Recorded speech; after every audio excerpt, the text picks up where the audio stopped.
நீ என் வாழ்வில் வரும் வரை காதலை தீட்டிக் கொண்டே இருந்தேன். பைத்தியக்காரத்தனம் என்று. நீ என் வாழ்வில் வந்த பின்பும் கூட தீட்டுகிறேன். என்னை பைத்தியமாக்கி விட்டாதென்று. ஹலோ கோவை, டைம் சரியா 10 மணி. இந்த இனிமையான இரவு நேரத்துல உங்க இதயங்களை தட்டி எழுப்பி காதல் உலகத்துக்கு கொண்டு போக வந்திருக்கேன். நான் உங்க மதுமிதா. நீங்க கேட்டுக்கிட்டு இருக்கிறது இதயம் முழுக்க காதல். உங்க எஃப்எம்மில் மட்டும். நாள் முழுக்க வேலை செஞ்சு களைச்சி அப்பாடான்னு படுக்கும்போது காதுகளுக்கு இனிமையா காதல் பாடல்களும் கூடவே காதல் கதைகளும் கேட்டா எவ்வளவு நல்லா இருக்கும். அந்த சுகமான அனுபவத்தை உங்களுக்கு கொடுக்க தான் நான் உங்களோட இணைஞ்சிருக்கேன். இன்னைக்கு நிகழ்ச்சியில காதலை பற்றி நாம பேசுறதுக்கு முன்னாடி 2 காதல் பாடல்கள் இளையராஜா மற்றும் ஏஆர் ரஹ்மான் இசையில் வருது. கேட்டு ரசிங்க. நீங்க கேட்டுட்டு இருக்கிறது எஃப்எம். அன்றைய நிகழ்ச்சியை தன் இனிமையான குரலில் வழக்கம் போல் துவங்கிவிட்டு முன்பே தேர்வு செய்து வைத்திருந்த இளையராஜாவின் பாடலை ஓடவிட்டாள் மதுமிதா. காதலின் தீபம் ஒன்று ஏற்றினாலே என் நெஞ்சில் என்று பாடல் ஒலிக்க அவளையும் மீறி ஏனோ நாட்கள் பின்னால் நகர்ந்தன. அவள் மனத்திரையில் அந்த பாடல் முடியும் வரை சிந்தனையில் மூழ்கி களை இழந்து சிந்தனையின் ரேகைகள் ஓட வாடிய மலர் போல் அமர்ந்திருந்தவளை பார்க்கவே மேகாவின் மனதிற்குள் ஏதோ பிசைந்தது. அடுத்த பாடல் முடியும் தருவாயில் மேகாதான் மதுவை நிஜ உலகத்துக்கு கொண்டு வர வேண்டியதாயிற்று. என்ன இன்னைக்கே கனவா? நீ திருந்தவே மாட்டியாடி. நானும் நீ இந்த எஃப்எம்மில் சேர்ந்ததுல இருந்து பாக்குறேன். எப்பவும் இப்படிதான் இருக்க. ஏன்டா புரிஞ்சிக்க மாட்டேங்கிற? இதுல இருந்து வெளியே வா ப்ளீஸ். உன் பர்சனல் விஷயம்தான். ஆனா என் அழகான தோழி இப்படி இருக்கிறது என்னால பார்க்க முடியல. அதான் சொன்னேன். அப்புறம் உன் இஷ்டம். இனிமேல் உன் விஷயத்துல தலையிட மாட்டேம்மா தாயே. ஆளை விடு. பாய் பாய். கோபமாக கிளம்ப எத்தனித்த மேகாவின் கையை அழுந்த பற்றினாள் மது. I am really சாரிடி. சும்மா விளையாடுன. உனக்கு இல்லாத உரிமை யாருக்கு இருக்கு? மேடம்க்கு கோபம் வந்துடுச்சா? அதான் சாரி கேட்டுட்டேன்ல. நான் உன் கூட விளையாடக்கூடாதா? கோபம் அதனால இல்லடி. இனி கனவுலகத்துல இருக்காதடி. மார்னிங் ஆன்ட்டி கால் பண்ணாங்க. உன்னை நினைச்சு ரொம்ப கவலைப்படுறாங்க. ப்ளீஸ் அவங்களுக்காக நீ உன்னை மாத்திக்கலாம்ல. அவங்களுக்கு தான் என் மனசு புரியல. என் கூட இருக்கிற உனக்கு கூட வாடி என்னை புரிஞ்சிக்க முடியல. மேக எதையோ பேச வாயெடுக்க, முடிஞ்சு பேசலாம், வெளியே வெயிட் பண்ணு என்று விட்டு தன் வேலையே தொடர்ந்தாள் மது. சரியாக 1 மணி நேரத்திற்கு பிறகு வேலை அனைத்து முடிந்துவிட்டு மது வந்தபோது மேகா பால்கனியில் நின்று யாருடனோ போனில் பேசி கொண்டிருந்தாள். யார் என்று சைகையாலே கேட்டாள் மது. அம்மா, ஒரு 2 மினிட்ஸ்ல வந்துடுறேன் என்று அலைபேசியில் மூழ்கினாள் மேகா. எப்படியும் அவள் வர நேரமாகும் என்று மதுவிற்கு நன்றாகவே தெரியும். அதனால் அருகில் போடப்பட்டிருந்த சோஃபாவில் அமர்ந்தாள். மேகா சொன்னதையும் காலையில் தன் அப்பா சொன்னதையும் அசை போட துவங்கினாள். அப்பாவும் வெகு நாட்களாக இதையே தான் சொல்லிக் கொண்டிருக்கிறார். ஆனால் அவள்தான் என்ன செய்ய முடியும்? தன்னையே நொந்து கொண்டாள் மது. அம்மா பாவம், அவங்கள ரொம்பவும் கஷ்டப்படுத்துறேன். இனியாவது ஒழுங்கா இருக்கணும் நினைக்கும் போதே அவள் மனசாட்சி உறுத்தியது. இதே உறுதிமொழியை எத்தனை தடவைதான் நீ எடுப்பியோ என்று ஏளனம் செய்வது போல் தோன்றியது மதுவிற்கு. பழைய நினைவுகளையும் குழப்பங்களையும் பின்னுக்கு தள்ளிவிட்டு மேகாவை பார்த்தாள். அவளும் பேசி முடித்துவிட்டு மதுவின் அருகில் வந்தாள். போலாமா என்றபடி தன் பேகை எடுத்துக்கொண்டு எழுந்தாள் மது. போலாம், ஆனால் அதுக்கு முன்னாடி உன்கிட்ட நிறைய பேசணும்.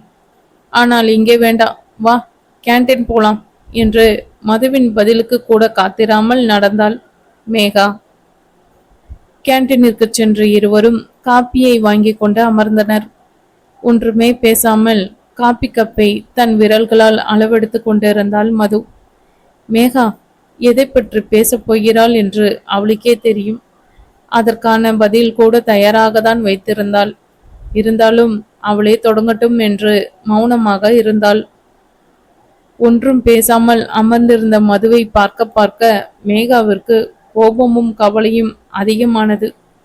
அவளை திட்டவும் முடியாமல் ஆதரிக்கவும் முடியாமல் இந்த சில மாதங்களாய் அவள் திணறிக் கொண்டே இருக்கிறாள்.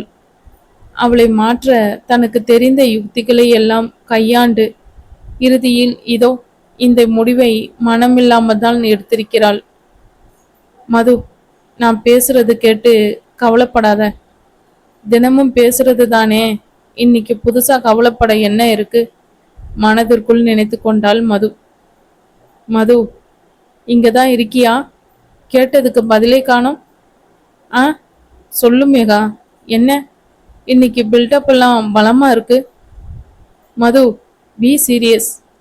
உன் எதிர்காலத்தை பத்தி என்ன முடிவு எடுத்திருக்க? நினைச்சேன். ஐயோ, ஸ்டார்ட் பண்ணிட்டாலே. என்ன முடிவு பண்ணணும் மேகா? என்னடி இப்படி கேட்குற? உனக்கு எந்த பிளானும் இல்லையா உன் லைஃப்பை பத்தி? அது இப்பவே எதுக்கு? மெதுவா முடிவு பண்ணலாம். ப்ளீஸ், இந்த டாபிக் வேண்டாம். மெதுவானா எப்போ? நீ பாட்டி ஆனதுக்கு அப்புறமா? மேகலாவின் குரலில் சிறு எரிச்சல். நீ இந்த வேலையை விட்டுட்டு மது. இந்த ஜாப் உனக்கு சரியா வராது. இது உன்னை மாற விடாது.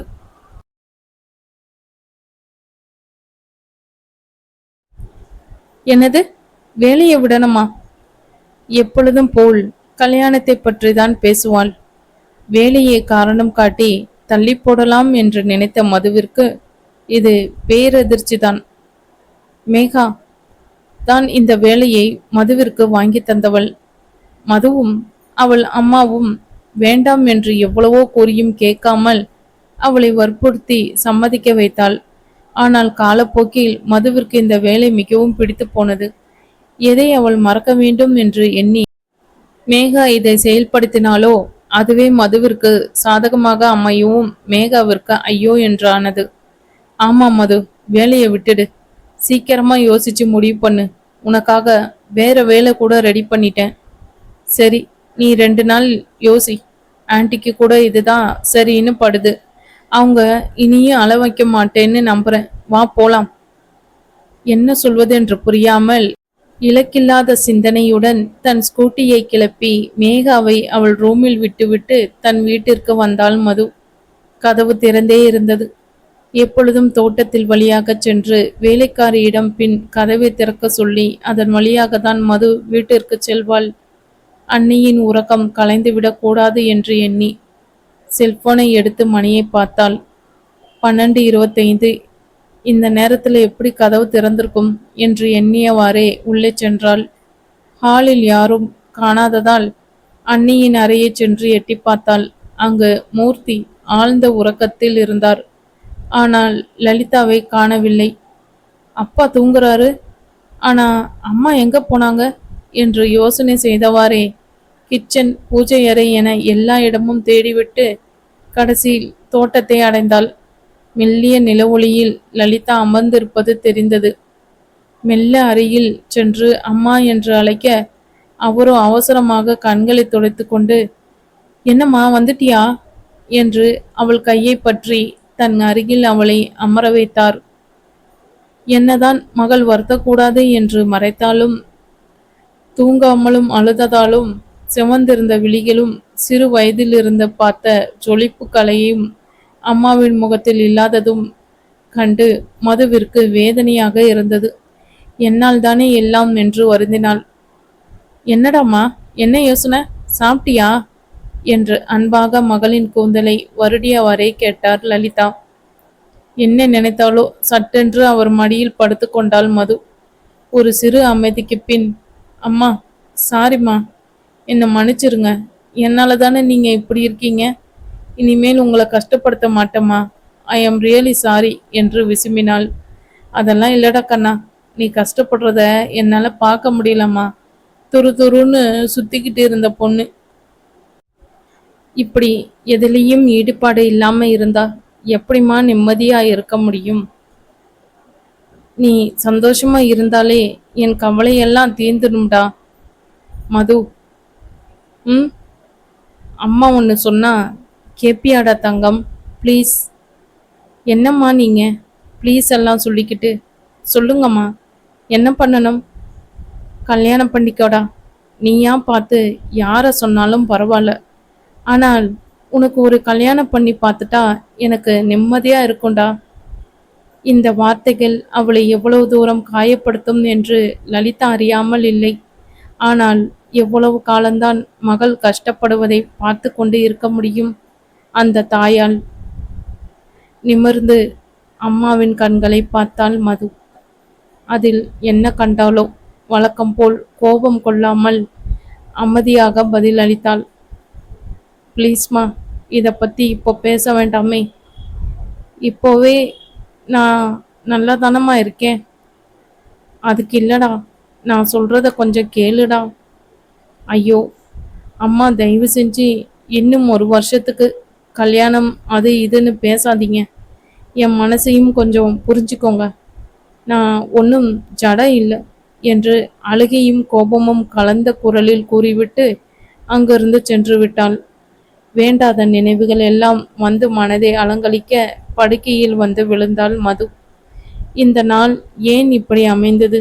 காலையில் அப்பா, ஆஃபீஸில் மேகா, இப்போ அம்மா. சே, எல்லோரும் ஏன் இப்படி இருக்காங்க?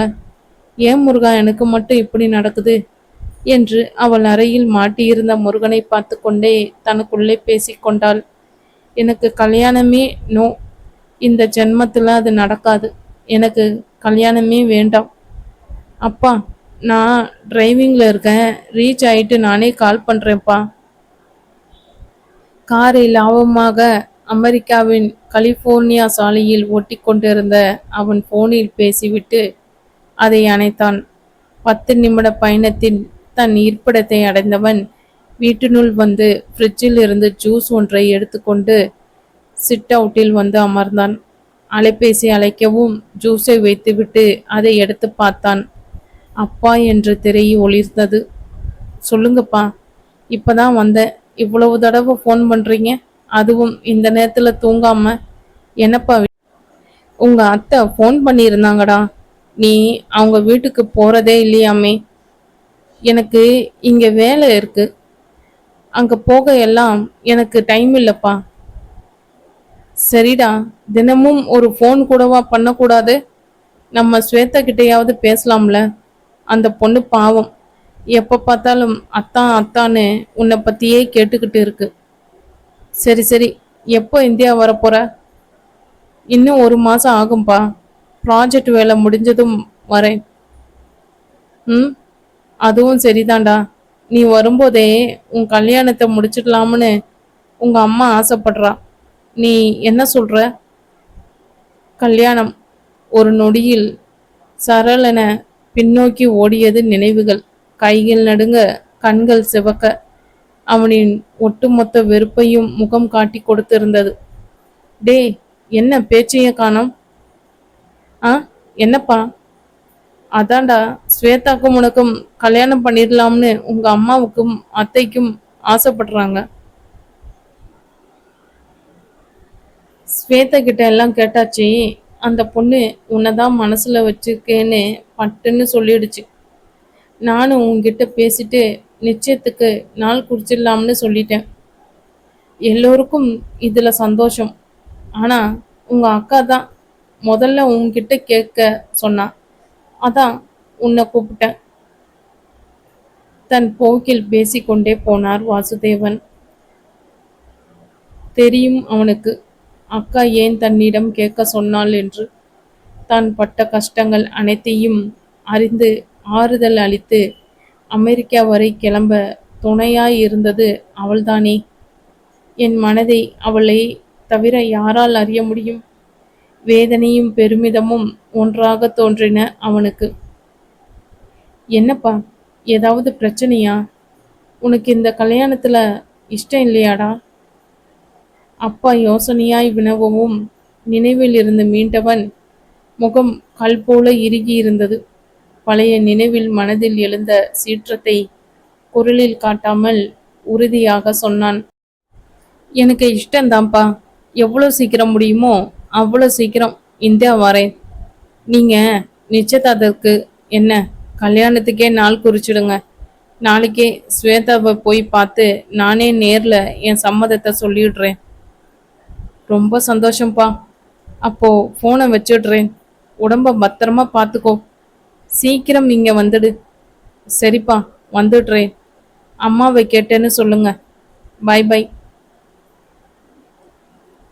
ஃபோனை வைத்துவிட்டு அமர்ந்தவனுக்கு கோபம் அடங்கவில்லை. காரை எடுத்துக்கொண்டு வெகு தூரம் எல்லைக்கில்லாமல் சென்றான். எல்லாவற்றையும் மறந்து தொலைக்க மாட்டோமா என்று இருந்தது அவனுக்கு. ஆள் நடமாட்டம் அதிகம் இல்லாத கடற்கரை ஒன்று கண்ணில் படவும் காரை நிறுத்திவிட்டு சென்று கடற்மணலில் அமர்ந்தான். கல்யாணம் எனக்கா? ஆமா, கல்யாணம் பண்ணிக்கிட்டு என்னை ஒதுக்கி வச்சவங்க முன்னாடி சந்தோஷமா வாழ்ந்து காட்டணும். சீக்கிரமே இந்தியா வரேன், நிரந்தரமா என்று தனக்குத்தானே கூறிக்கொண்டு கடலை வெறித்து பார்த்து கொண்டிருந்தான் ஆதித்யன். கடலை வெறித்து பார்த்து கொண்டிருந்த ஆதி சட்டென்று மதுவின் குரல் கேட்டு திரும்பி பார்த்தான். ரசனையும் குறும்பும் கலந்த புன்னகையுடன் அவனையே பார்த்தபடி நின்று இருந்தாள் மதுமிதா. ஹே, நீ இங்க எப்படி வந்த? யார் கூட வந்த? ஆமா, உனக்கு கவிதையெல்லாம் வருமா? என்கிட்ட சொன்னதே இல்லை. கூல் கூல், எவ்வளவு கேள்வி! அப்பப்பா, நான் இங்க உட்கார்ந்ததுக்கு அப்புறம் பதில் சொல்லலாமா?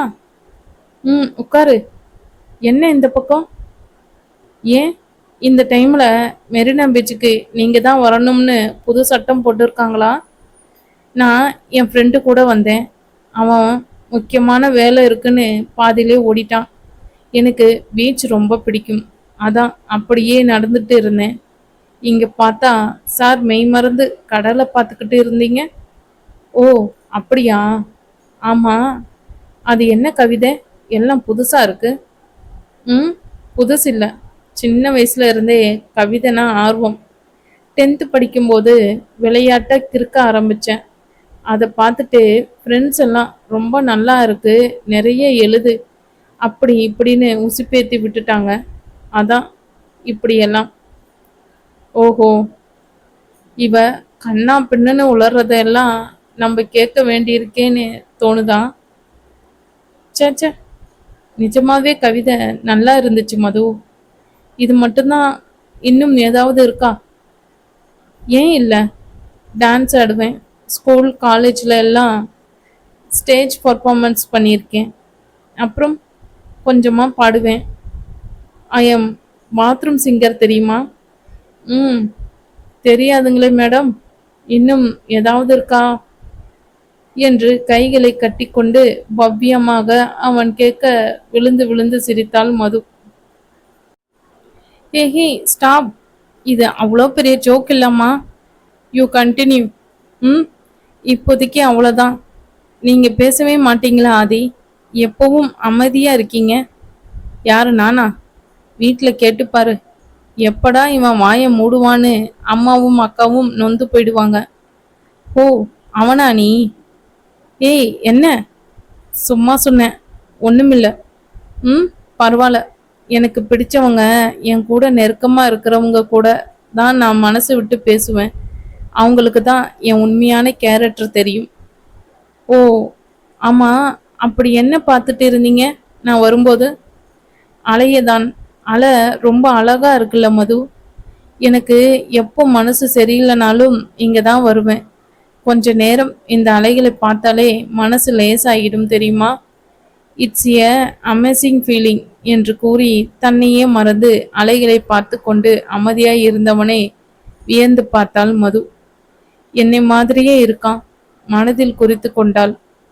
மொபைல் வெகு நேரம் சினுங்கி அமைதியானது. நிஜ உலகிற்கு வந்து கண்களை சுழல விட்டான். லேசாக இருட்டி விட்டு இருந்தது. அன்றைய நினைவுகள் மனதை ஒரு புறம் அரிக்க வேதனையும் வெறுப்பும் அதிகமாய்.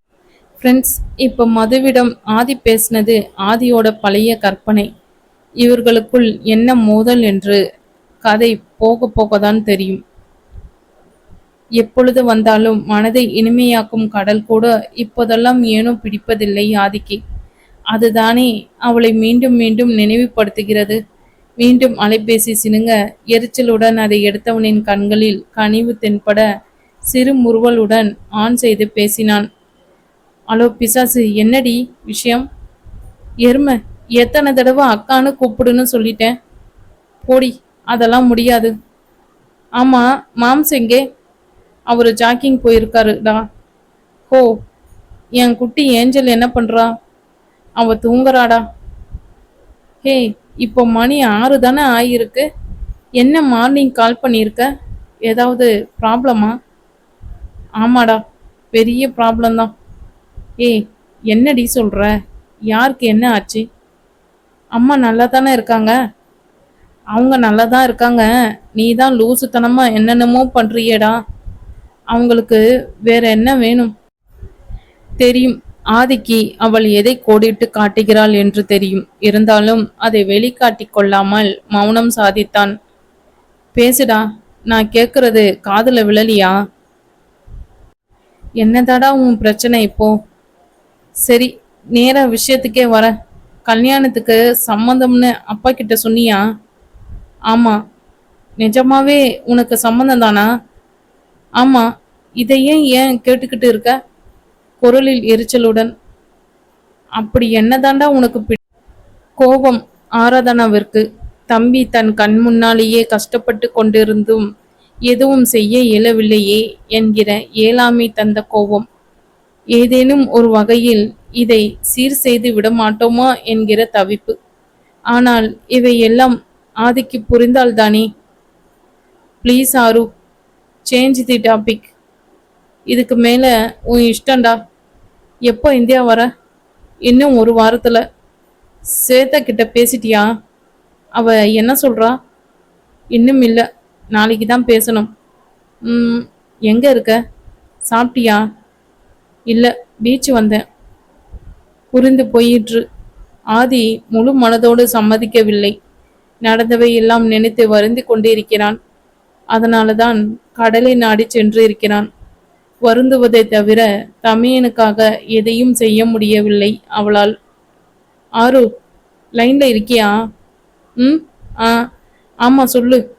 சாரிடி, நீயாவது என்ன புரிஞ்சுக்கோ ப்ளீஸ். பரவாயில்லடா, நீ சந்தோஷமா இருக்கணும், எனக்கு அதுதான் வேணும்.